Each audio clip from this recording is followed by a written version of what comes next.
দ্বিতীয় দফায় শুরু হয়েছে কংগ্রেস সাংসদ রাহুল গান্ধীর ভারত জোড়ো ন্যায় যাত্রা। কোচবিহারে থামিয়ে রাহুল গান্ধী নয়াদিল্লি বিশেষ কাজে গেলেও আবার তা শুরু হচ্ছে। এই ন্যায় যাত্রা করতে অর্থের প্রয়োজন, তাই এবার নতুন আঙ্গিকে অর্থ সংগ্রহের কাজ শুরু করল কংগ্রেস।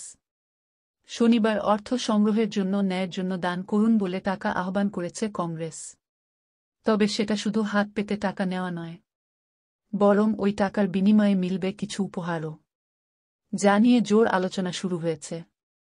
ইতিমধ্যেই শুরু হয়ে গিয়েছে অর্থ সংগ্রহের প্রচার। এদিকে এই প্রচারে বলা হচ্ছে একটি নির্দিষ্ট অর্থ ঠিক করা হয়েছে, যা দিলে রাহুল গান্ধীর সই করা টি-শার্ট মিলবে। তার সঙ্গে একটি রাহুল গান্ধীর একটি চিঠিও মিলবে। এই বিষয়ে নয়াদিল্লির এআইসিসি দফতর থেকে প্রচার করা হয়েছে। সেখানে কংগ্রেস সাধারণ সম্পাদক জয়রাম রমেশ, কোষাধ্যক্ষ অজয় মাকেন বিষয়টি নিয়ে জানান, একজন ব্যক্তি কমপক্ষে ৬৭০ টাকা দিলে রাহুল গান্ধীর সই করা টি-শার্ট পাবেন, আবার চিঠিও পাবেন।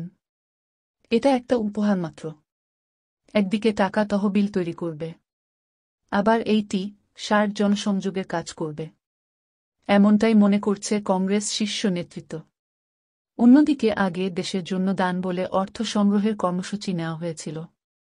২০২৩ সালের ডিসেম্বর মাসে এই কর্মসূচি নেওয়া হয়, যার মাধ্যমে কোটি কোটি টাকা উঠে এসেছিল।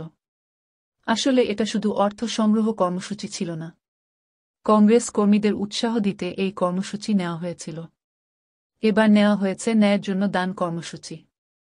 বিষয়টি নিয়ে অজয় মাকেন বলেন, কেউ যদি ৬৭,০০০ টাকা দান করেন তাহলে ন্যায় কিট পাবেন, যার মধ্যে থাকবে টি-শার্ট, ব্যাগ, ব্যান্ড, ব্যাজ এবং স্টিকার।